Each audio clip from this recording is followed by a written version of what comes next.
Our goal was to develop a valid, reliable, responsive treatment outcome measure that captured real-world changes following speech and language treatment. Okay.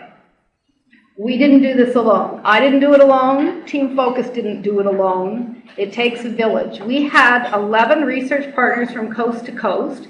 Many of the coordinators are here. Could you stand up, all our research coordinators?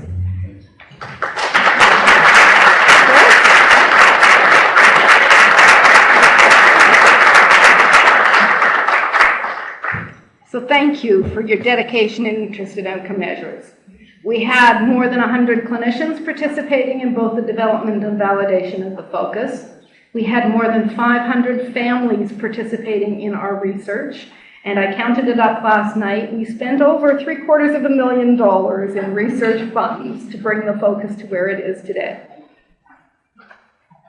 So here are our 11 research partners. Anybody who didn't get a chance to stand up, we want to make sure we acknowledge everybody.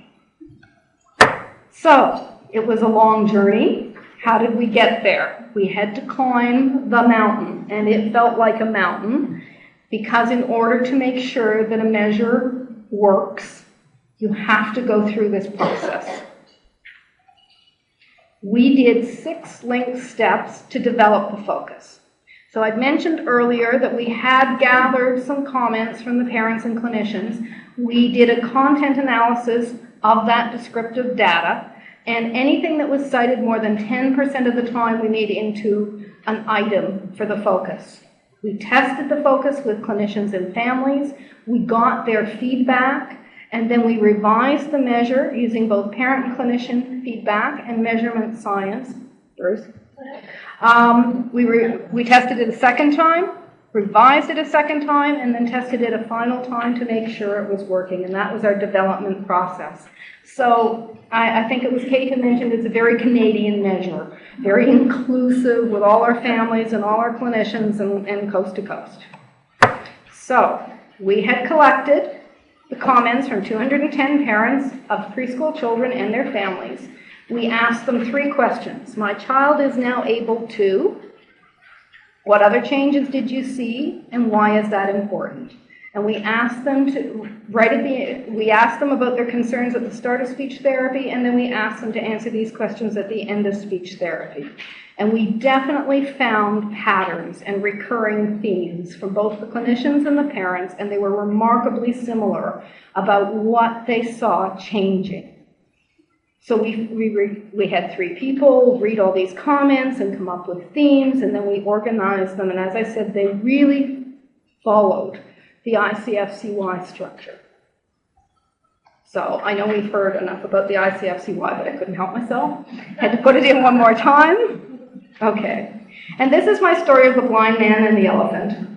Because I sometimes think as speech pathologists, we treat the tail, and we don't step back and see the whole picture of how the child is functioning and what we need to work on to remove the barriers to participation. So we just need to see the whole child, and that's what the focus is about. So one of the important things I wanted to mention is that the focus is really driven by the data. I said no preconceived ideas. That's not quite true. We had them, but somebody else would beat them out of us as we went on if they weren't working for some reason. So even though I really like to measure, if it wasn't working, it was deleted. So we only kept the ones that were going to measure change, that were going to differentiate between the different kids. So when we went through that process of classifying and going through all the parent comments, we made as I said, we made an item for everything, every comment the parents or the clinicians had made that had cited more than 10% of the time. That resulted in 200 items. And we didn't think anybody was going to complete a 200-item questionnaire. So we sat down and we reduced it to 103 items.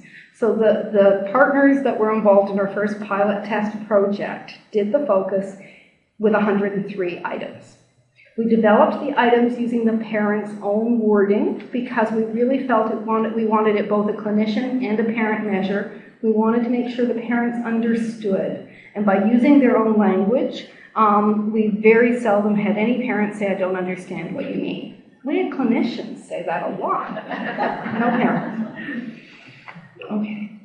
So for example, here was one of the parents' comments. He pronounces the words much more clearly, specifically the F sounds, L sounds when prompted. He still has work to do with his L's. The speech pathologist has been doing some education here. So this is an articulation function at the level of body function, and it became a focus item, my child's speech is clear. So there was a lot of a theme about the clarity of the child's speech. An activity capacity item says more words, puts more words together.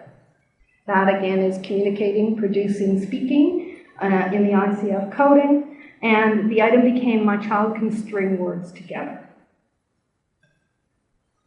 In a participation item, his play with peers has improved in terms of sharing, turn-taking, following conversations, and acting less aggressively. So that's complex interpersonal interactions at the level of participation or performance, and it became my child plays well with other children.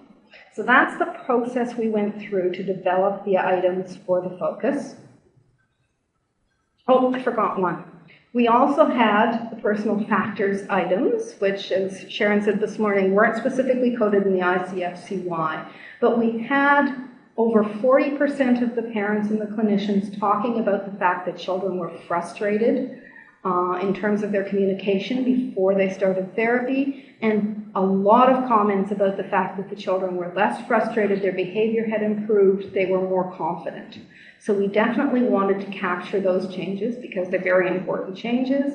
So the parent comment, more confident in playing with peers, and it became my child makes friends easily. The focus is a criterion-referenced measure, which means it's judged according to pre-stated criteria. So it doesn't say how much change did you see in your child's ability to make friends. It asks you to rate how your child is today. How well do you think the child is able to make friends?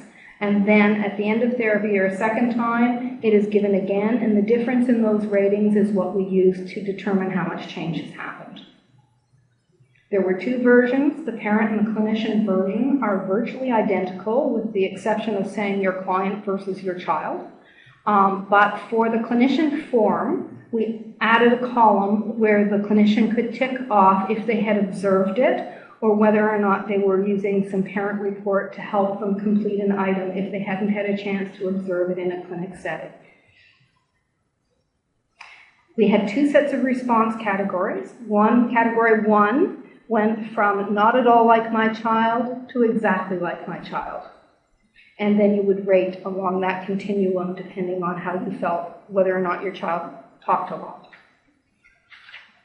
The second set of anchors went from cannot do it all to can always do without help. So this one reflects in the ICF-CY that shift from capacity to performance. So the child can do it, but needs a lot of cueing, needs an ideal setting in order to be successful at this particular item. And then as we move along, we need less cueing and the child is able to do the skill independently. So we wanted to reflect those changes. We also, when we were doing our initial development, had some items where the speech pathologist said to us, well, we make them. You know, and they didn't mean it in a mean way. They meant that we help the child to play well with other children. We facilitate their entry into play, or we would help them do the turn-taking and that kind of thing. So items where people reported to us that they were cueing the child to help them be successful went into that category.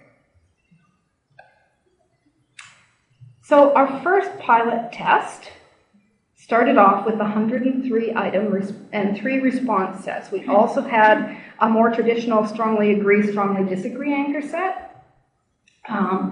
We then tested it with 74 parents of preschool children and their clinicians and had them completed at the beginning and end of therapy, and then provide us also with a feedback sheet that said they understood the items, were they clear, were they not clear, were they pertinent to their child, were they irrelevant, were there areas of change that they had noticed in their child that they didn't feel they could reflect on the focus when they were filling it out. So at the end of stage 1, It was rated 5.2 out of 7 for the items being clear, 5.1 out of 7 for accurately describing the child. But the parents, which surprised me a little, but they reported some confusion with the strongly agree, strongly disagree anchor set. They felt that they didn't always know how to complete the item, and so we removed that response set. So it's no longer in the focus. So we also had some feedback from the parents and the clinicians that we needed a few more items for the more severely involved or younger children. So we added some items for those children. And we then, as I said, revised it according to measurement science, and Bruce will talk more about this. But basically, items were deleted if there was a poor distribution of scores, a poor completion rate, if we found something wasn't sensitive to change. So pre and post therapy, nothing much was changing. If they were redundant, and we did have a lot of redundant items in there that we could get rid of, or if the items were unclear. So we went down from 103 to 77, including the 5 new items for younger children that we added. So we added these 5 items. My child is reluctant to talk. My child takes turns. My child can communicate independently. My child uses new words. My child uses words to ask for things. And we had some other suggestions, for instance, like my child is babbling. But we really want this outcome measure to be able to be useful for children from a young age all the way up to 6. And if we said that if we put in something like babbling, we wouldn't know whether or not they hadn't yet started to babble or they had completed the babbling stage. So we really wanted something that we could continue to scale. So we didn't put those things in. Same thing with imitation. For children with articulation, sometimes imitation is, a really positive thing, but for children that are on the spectrum, it may not be quite so positive, so we didn't want to put that. So we went back and we tested the focus with 65 more parents. These were parents who hadn't seen it the first time round. Some of the clinicians had been part of phase 1, but all of the parents were new. Some of the clinicians in the research sites were seeing it for the first time, and it was really quite funny because the partners who had seen it the first time and were now doing it the second time said, "Oh, thank God it's shorter." And the ones that were seeing it for the first time said, "My God, 77, I know." So, we asked for feedback, right? We got feedback. So, they rated the focus again at the end, and the items were more clear. We were up to 5.4 out of 7, a little bit more accurate. And then we went to pilot test 3. We were able to reduce the the focus now to 50 items. We tested it again with 26 parents of preschoolers, and the 50-item measure took 10 minutes to complete. The scores were improving during treatment, suggesting that it was responsive to treatment change. As we went through this process, a funny thing happened. When we initially started, we had body functions, capacity, performance, personal factors, and environmental factors items, so we spanned the spectrum. But as we went through and got rid of the items that weren't working, that weren't as sensitive to change, almost all of the body function items disappeared. They were not what was measuring the change for these children. The activities, capacities, and participation actually increased. We had an increasing emphasis on those. Personal factors, we maintained around 10% of the time, and the environmental factor disappeared. So as we went through and revised the focus, we got an increasing emphasis on activities and participation. And these were the items that were most sensitive to change and the impact of speech therapy for the child. So the final focus is really measuring communicative participation. Now, I didn't coin this term, I just really like it. So Tanya Edie was the first person to use this term, and it refers to communication in life situations where knowledge, information, ideas, and feelings are exchanged. So it reflects the reciprocal nature of communication and communication within a life-setting social context. So we really feel that's the kind of skill that the focus is capturing.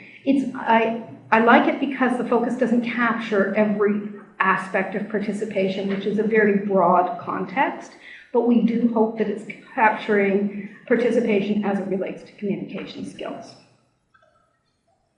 So, this is us holding our heads as we go through the more stats type, and here is Professor Bruce, who's going to explain to us what we mean by measurement science. It was my job to help pare the focus down and to try to make sure that it worked in a measurement sense. And for this, we sort of had to look at our objectives, which were to find items that measure a broad range of relevant communication outcomes. And there's two very different ways of thinking about this. One is that you should have items that cover all the different possible outcomes that people see. The other way of thinking about it is that there's probably something in common between all the outcomes that people see, depending on which context we're in. So, on the face of it, you might need to start if you ask 210 parents about how their children are doing, and almost all of them said that their children benefited a lot from therapy. 96% in that original sample. To make that a little bit more convincing and not to just say that this is bias or parents are just really happy that somebody is finally trying to help, we needed to ask what differences did they actually observe? And that's where all those comments came from. But the big surprise to the speech pathologists on the project was that what the parents were describing as changes didn't reflect what therapies were given very closely. And you have to sort of take a step back and say, well, if your goal is to work on articulation or something like that, that doesn't mean that the speech pathologist's job is going to be finished, that articulation is going to be perfect. You can have real-world outcomes long before that stage. And conversely, sometimes you can finish, working on an S or something like that and not yet make a real-world difference. And that's out there. So we decided that we wanted to measure a broad range of outcomes, and then we had to work out which outcomes were actually visible and most important to parents. Then we needed to reduce the number of items because nobody wanted to fill out the original focus. Okay. We wanted to reduce this partly just to make parents and clinicians happy, or at least happier. There were, as we said, still some complaints about length, even at the 77 item, right? But also, there's frustration. When you're filling something out, if all the items sound the same, you say, well, yes, I already know this, right? And then there were other items, and one of the things that parents really came back with was it became quite depressing because they saw a list of things their children couldn't do. And there was no need to ask 20 times about the same sort of thing. If their kids couldn't do it, then it wasn't subtle. They were answering no to all these things, and they found that really quite unpleasant. So we wanted to reduce that. Finally, you want to pare items down and only use the ones that matter the most for the outcomes. And items that aren't contributing to measuring outcomes are just adding noise. Okay. So we want to know how children are doing with reference to their communication interaction with people around them. But it has to correspond to something that parents can themselves observe. Now, you might think we should have, and some people did argue for, building this entirely around clinician observation in the first place. And there's room for another communication outcome measure based on clinical insight. Right? There is room for another one. If somebody's looking for a job for because the focus didn't end up going in that direction. We didn't do that. Okay? What we needed to see in order to get the broadest range of communication outcomes and things that would matter the most number of people, we followed the line of it should be important in their everyday lives, and the experts on the everyday lives of these children are their parents. Okay. 2 items are just too many. People get frustrated. So if we don't need to ask something, we shouldn't ask it. We should just get rid of it. So I told them that we needed to cut out at least 3/4 of the items. I was, after much discussion, we tried an intermediate form of 77 items, and then we reduced it a little bit further. And at 50, we have a bit of a compromise, a stalemate. I think that from a measurement point of view, we could cut it down a little bit further. But some of these items were really attached to them after this number of years. So since it fits on 2 pages, we stopped there. Okay.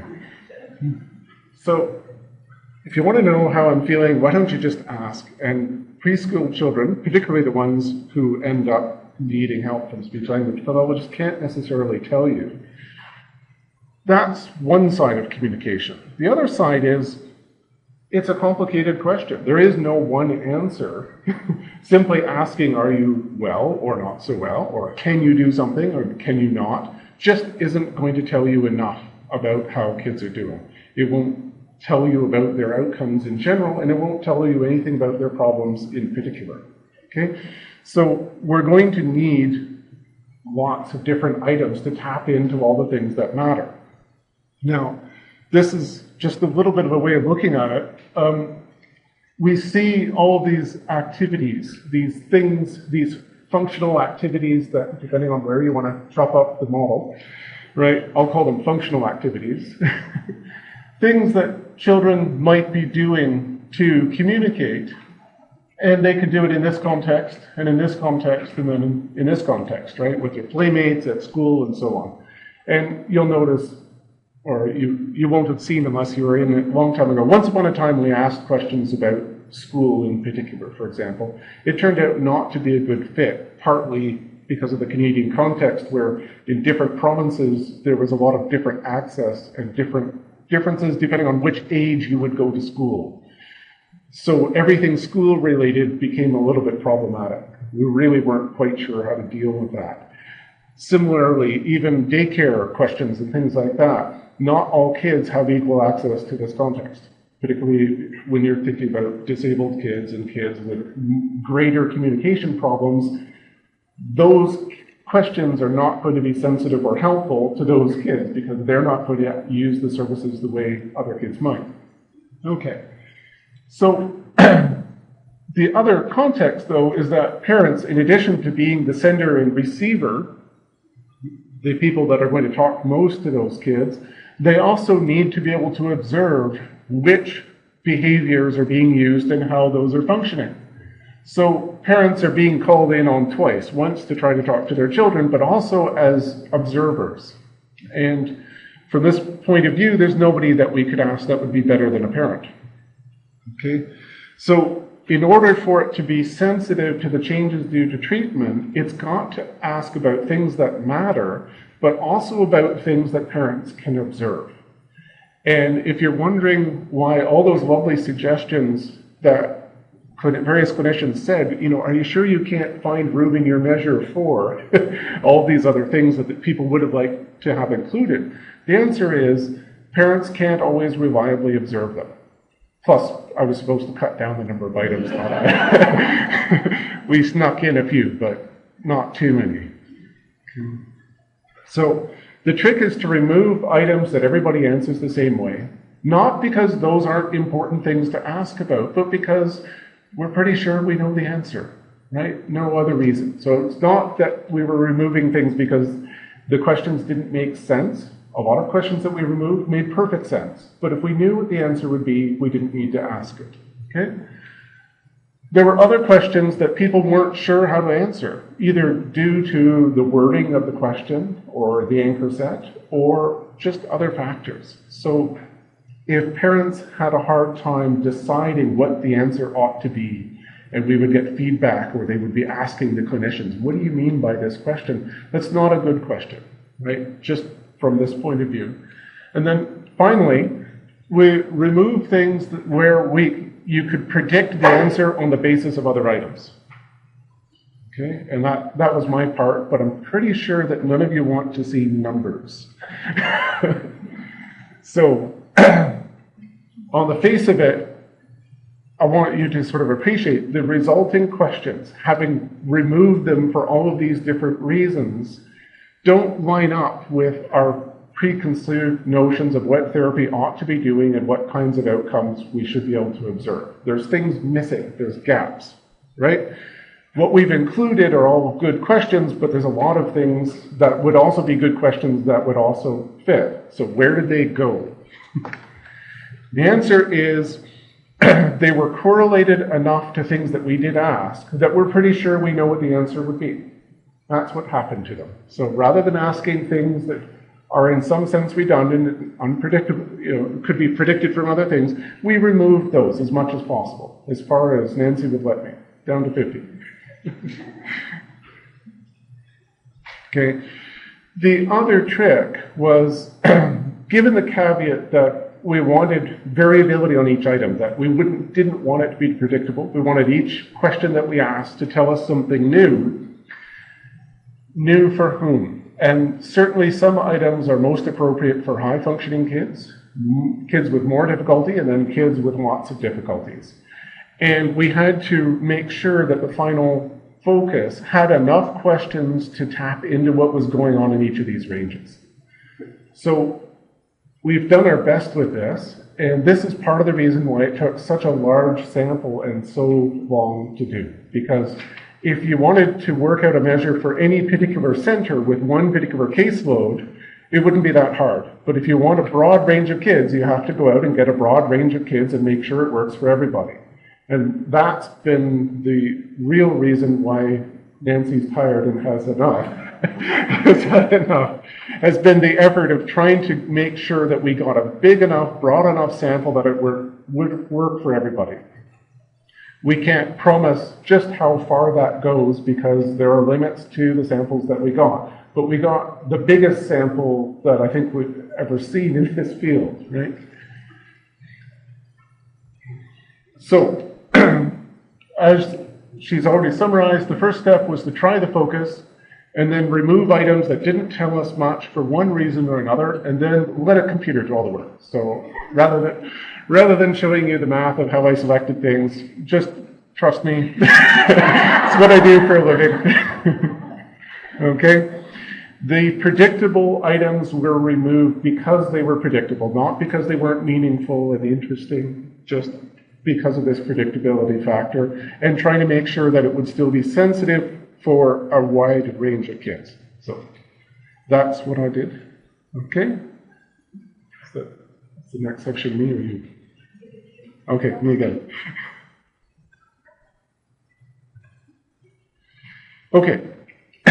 The other part of this is you need to work out under which conditions it can be used. And one of our biggest challenges so far has been we've had access to a lot of clinicians who've been really helpful in trying this out, and thank you very much for doing it. Somebody had to go first or we would never be able to make something that worked. So that's where a lot of you people come in. And yet we also talk about it as a parent-based measure, and there's a little bit of a dichotomy. Who do we really want to ask? Do we want clinicians to have to do this? Or do we want the parents to fill this out? And I think our compromise so far has been we're really kind of interested in both, but it was designed around the parents for the simple reason that the things that we're tapping into are things that it's the parents who will observe the most directly. And clinicians, for a variety of reasons, are not going to see kids in a variety of contexts, and there are a lot of questions that we're interested in that they can't answer directly. That being said, we still want clinicians filling this in to get information about it, and the way in which clinicians have been doing this is by asking the parents about those items that they don't know. We're keeping track of that, and someday there might be a revised clinician version where we don't ask the clinicians to fill out quite so much, because if they're only getting information through the parents and not through things they can observe themselves, then we might want to skip some of that step, right, and just base it on what clinicians can observe themselves. Okay. Now, this big mountain of first we pick things for validity reasons, and then we have to make sure that it's reliable, because we've come to the decision to use a numerical measure so that we can put a number and get a judgment about how much improvement children show across therapy. But any number comes with sort of a warning ticket of, do you trust this number? The number has to be reliable. It has to be repeatable. It has to be something that other people would get in the same situation. Okay? So there's two flavors of reliability that I want to talk about. One is test-retest, and the other one is interjudge. So if you had a thermometer that went up up or down 5 degrees every time you used it, you couldn't tell if your child had a fever. Couldn't be done, right? It could be somewhat useful for research purposes to get an average across thousands of kids, but it would be useless on an individual basis. So in order to show that the focus could be used on an individual basis to tell us something about the kids in front of us, we need a good reliability number. It has to give us a number that doesn't change much depending on which day of the week you ask the question. So, yeah, it's almost now, right? The measured score that you get out of any test can be decomposed into the true score, some absolute number out there, and a bit of measurement error. And here you can think about that as being the score that we see on the focus is a reflection of actual communication ability. We're pretty sure about that at this point. But there's also some daily variation depending on who gave it and how they last saw the child behaving. Right? Well, even if it's the parents and they've got a lot of expertise, they still wouldn't give you the same answers to 50 questions any 2 days in a row. Okay.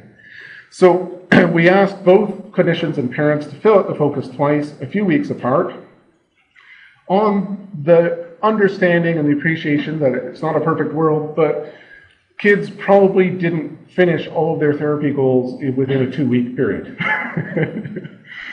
And because of that, we would expect to get roughly the same number twice. And in some cases, we got them to fill it out 2 times when they weren't even taking therapy, and that was great. But for practical reasons, most of the time, the kids were, in fact, one of the things I discovered along the way is simply talking to speech-language pathologists is an education for us parents.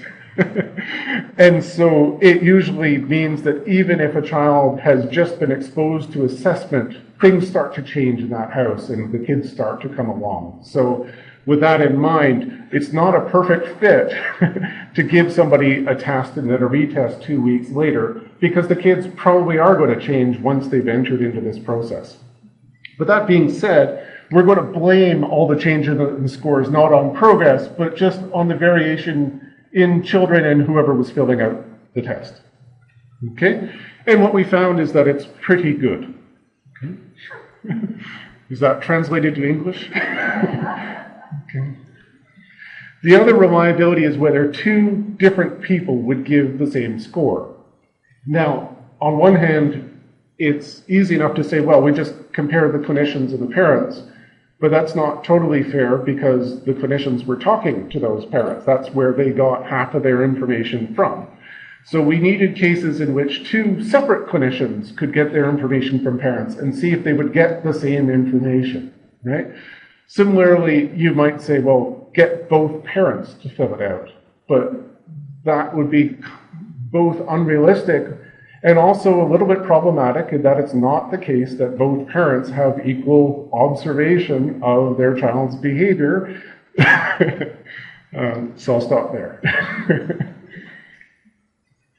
So this has been a little bit harder to evaluate than some of the other pieces of the project because surprisingly, it's actually harder to get 2 clinicians to independently interview a parent than it is to just get 1, right?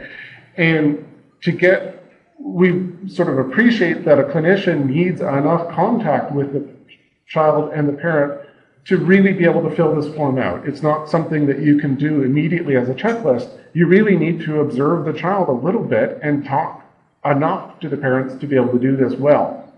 So it's not always the case that 2 different clinicians are going to be in that situation. So we think that the focus has pretty good interjudge reliability. Again, I've translated numbers to English. Well, the agreements range between 0.8 and 0.9, which in the stats world is great. This is higher than what we would typically target in the sense of trying to get numbers higher than that would be even more work and even harder. So usually we wouldn't even try for something higher than that. However, we haven't been able to try all the different combinations. For example, can speech language assistants use this? The answer is, well, if they can use this, they can talk to parents, but how do their judgments differ? We don't know, right? Presumably, they would be somewhere between clinicians and parents, and they might not be quite so accurate in some ways. Okay, what if one parent fills it out on one occasion and the second parent fills it out on another? We don't know. Presumably, the parents are observing the same child, so it can't be all bad, but we don't know how reliable that is. Okay. All this to say that although I've said that the reliability is pretty good, and somewhere between pretty good and excellent, but that doesn't mean it will be perfect for all possible uses in all possible situations. We're doing our best, but we don't know. Okay. We just need more data for that. Okay. So for now, what we'd like to sort of ensure when people are trying to use this and trying to live within what is known and unknown about the focus, that people try to always have the same people filling it out. You know, if it's a clinician at time 1, then it better be the same clinician at time 2, and keep track of cases in which this doesn't occur. And someday somebody will have access to enough data to be able to answer this question more thoroughly. Okay. So there's the numbers. Parent test-retest reliability was very high. Okay. Clinician test-retest reliability was also very high.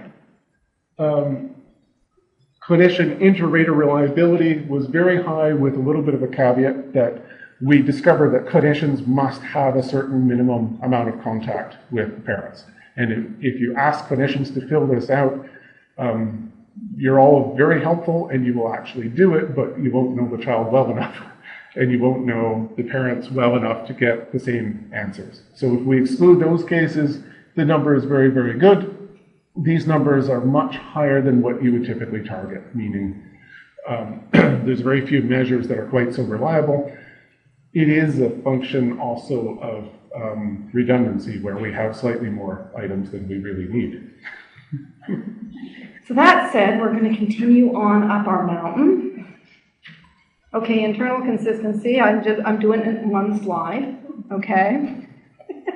It refers to how well the items on the scale relate to one another, which Bruce was talking about, and the predictability of items. The focus demonstrated very high internal consistency for both parents and clinicians, which means we are measuring one construct. When we initially started this, we thought we might have different domains. We thought we might have sort of a group of activity items and a group of participation items. That didn't happen. All these items are hanging together as one single construct. So here we go. We're finally getting to the top of the mountain. Construct validity, we have to prove it works. Responsiveness, how well does it measure change? So we put the focus under the microscope. Does it work? We were lucky enough to get funding from the Canadian Institutes of Health Research to go ahead and do this part of our study. So how are we going to measure this? How are we going to decide if the focus worked? Well, we could compare it to another outcome measure that was out there for preschool children, if we could find it. And the reason I wouldn't have been creating this one if there was one out there that was working really well. So we didn't have anything to compare it to. So it was very problematic. So we needed to go back and talk about what constructs or what hypothesis, if it's working, what would we expect it to do? What would we expect it to look like? Well, it should measure changes in communication skills, changes in social skills, changes in the child's ability to participate at home and in the community, and agree with other measures of social communication skills. So we then came up with some hypotheses that we were going to test. So assuming that treatment works, by now I had comments from 365 parents saying how much they think treatment works, so I was willing to take this gamble. So assuming that treatment is working and is effective, we would expect the focus to measure more change when the child is getting treatment than when the child is waiting for treatment from assessment to the start of treatment. We would expect it to correlate with, we picked the Ages and Stages Questionnaire Social Emotional, that's what that ASQ-SE stands for. It is a validated questionnaire of social emotional skills, but not all of them are related to communication. So we looked at it and we went through and pulled out the items that we felt were related to communication and said, well, the focus should relate to these items, but not relate to the non-communication items like toileting, for instance. We also found out the Ages and Stages questionnaire had some domains built into it. They had a communication domain and an interaction with people domain. And so we went through and looked at the way they had classified their questions and we made some predictions. Okay, we think the focus should line up with the communication domain, the interaction with people domain, compliance domain. Compliance because compliance is how well does the child follow directions. They saw that as behavior, we see it as language. So, and affect, because parents were consistently telling us their child was happier and more confident and less frustrated. And then we did number 4, which is we needed to prove that the focus somehow related to actual changes in speech and language skills. So we got a separate group of kids and we wanted to compare their focus scores to speech and language changes that we measured through videotaped analysis, pre and post. So for the first 3 hypotheses, we collected data on 97 preschool children who had a variety of communication impairments. So we're always asked, does it work for autism? Does it work for children with hearing impairments? Does it work for augmentative communication? And so far from what we've seen, we haven't been able to look at each of those disorder groups separately, but they're all included in our sample. And it looks like if we're removing those barriers to participation, those changes are happening and the focus can measure it.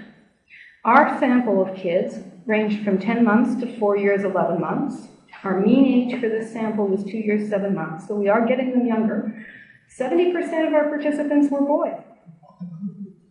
56 had medical diagnoses, and 81% had both a speech and a language disorder. Thanks to Mary Jo, we also classified the severity of their communication using the CFCS. And what we found was the median score for our children, 46%, were at a level 4. Sometimes an effective sender and an effective receiver with familiar partners. So we asked the parents and clinicians to complete the focus, and then the parents completed the ASQ, that was a parent measure, 3 times, at assessment, the start of treatment, and the end of the treatment. And on average, 9 hours of treatment occurred. Okay, so our first hypothesis, the focus should measure more change during a treatment interval than during a waitlist interval. Well, yay, it did. So it measured 18 points of change during treatment compared to 6 points where the children were on the wait list. We knew some changes would happen developmentally, but also, as Bruce says, what we found was in many of our sites, there was some intervention taking place at the time of assessment where recommendations were given to the parents, and sometimes if they were on a waiting list a long time, they were even brought in for coffee information sessions and that sort of stuff. So we were expecting some change, but we were happy to see that there was significantly more change during that treatment interval than during the waitlist interval. Our second hypothesis was that it should both show convergent and discriminant validity with the ASQ-SE questions. So the ASQ is this parent screening measure of social competence for children between 6 and 60 months. And we picked it because we wanted to have one measure that we could use throughout our sample from our 10-month-old babies to our 6-year-old kids. There's not a lot of measures that go through that age range span. It evaluates skills in 7 behavioral areas, And those, the ones in green, were the ones where we predicted that there would be some correlations with the focus. This is the communication domain, so it looks at babbling, listens, looks, smiles, uses words for feeling, lets you know when you're hungry, sick, and tired, follows where you point. But we also, as I said, found communication questions in other domains. So questions were reviewed and they were coded as related or not related to communication, and we did that before we started so we couldn't cheat. So for instance, following simple directions we felt was related to speech and language therapy. Children would be expected to show some changes in that area. Affect shows concerns for other feelings. We know that affect was affected or was something that the parents were seeing change in. But things like self-regulation, hurt self on purpose, we really didn't think speech therapy was going to have much of an impact on those. We predicted a moderate correlation between the focus and the ASQ because they're not measuring the same thing. They're not really measuring communication skills the way we see them. But obviously there's a relationship. So we just pulled out a couple of parents' comments. Socialization is compromised for lack of verbal skills. All behaviors are due to poor communication. He is not able to communicate what he wants. Very frustrating for him, tantrums. And we're consistently getting these kinds of comments from the parents. So, focus change scores significantly correlated with the communication questions, but did not correlate with the non-communication questions.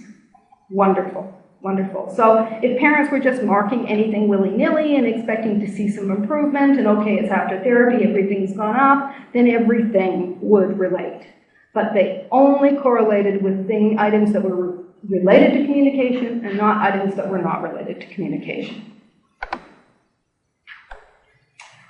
Then we looked at the domains to see how well the focus correlated with the domains that we had predicted. Well, focus significantly correlated with items from the communication domain, the affect domain, and the compliance following directions domain, and did not significantly correlate with the other domains. Now I've got interaction with people in red, because that's the only one where we had predicted that there should be some correlation, and we didn't in fact find it. So we were a little puzzled about this and kind of went back and took a look at the questions and took a look at the domains. And one of the things that we noticed was that it also included interaction with people which were nonverbal interactions, which may or may not have been affected by speech therapy. For instance, looks for you is too friendly with strangers. But one of the other reasons that we had picked this domain is because it included play items, and there are play items on the focus, so we really thought there should be a relationship there. But the play items were only in the older forms for the older children. So they were only included for children that were older than 3. And our average age was only 2 years, 7 months. So it turns out that those questions weren't answered, or asked even, for the majority of our kids. So we think that's why that one didn't turn out to be as significant as we thought. I really felt on average, I thought we were going to have an older sample. Okay, for some hypothesis 4, was we need to see how the focus lines up with changes in speech and language skills. So we asked Kidsability if they would do a special design for us, and they recruited 30 children, and they did an extra session at the start of treatment and an extra session at the end of treatment, and they brought those children back in and videotaped them. And they did some play activities, and they did the child speech intelligibility measure, and they also did a Carl the Dog story, which was phonetically balanced, sentence imitation task for us to do a % consonant produced correct analysis. So we ended up with complete data on 28 of these kids. Now these kids, you'll notice, are older. They're between 3 and 4'8". Our average age was 3'9". 54% of these were boys. Only 4% of these children had a medical diagnosis, though. The other thing that was different for these children is we selected them to have both expressive and articulation difficulties because we wanted to be able to capture the changes for our measures. So we had to know that they had some articulation problems and some language problems. We used the CFCS to rate the severity of the disorder, and these children, most of them were at a level 3. effective sender and receiver with familiar partners. I've said this already. Okay, so then they completed the focus forms at the beginning and end, and then we went through and rated the speech and language skills on the measures as improved, the same, or worse. And so we had to take a look at what was a clinically important change. So we looked at the standard deviations for the group, and we needed to see a change outside the standard deviation to really think that, for instance, articulation skills had improved or language skills had improved. For the focus, what we found was pretty much consistently parents and clinicians were seeing what they felt were clinically important changes when they made 16 points or more change on the focus. Somewhere between 10 and 15. Sometimes they thought there was clinically important change, sometimes they didn't. Anything less than 10, they really didn't. So we used a cutoff on the focus of 16 points change. So changes in speech and language skills by the focus were compared to the other three measures combined. Okay, we're going to skip this. All right. Because any change in articulation skills, any change in language skills should be captured by the focus. So if any of those measures went up significantly, we wanted to see the focus going up significantly too. And what we found was there was 75% agreement between focus and our speech and language measures. So there was a significant change in at least one of them, and the focus went up more than the 16 points. And this agreement is significantly better than chance. Okay? We didn't find that the focus correlated specifically with any one of the measures. Okay, so it didn't correlate with articulation per se, or with changes in language skills per se, but with a combination of all three. So we went back and looked at our disagreements. What was happening when there was some disagreement between the focus and our speech and language measures? Well, there were 3 kids where the parent and clinician indicated that they had improved on the focus, but there was no change on the speech and language skills. So we went back and took a look at what changed on the focus, what the parents and clinicians told us changed. And what they said was that the child had improved their confidence, they had improved their social skills and friendships, they were using repair strategies to improve their ability to communicate, and all these things were resulting in functional important changes for the child in the community, but would not be captured by a % consonant produced or a developmental sentence scoring analysis.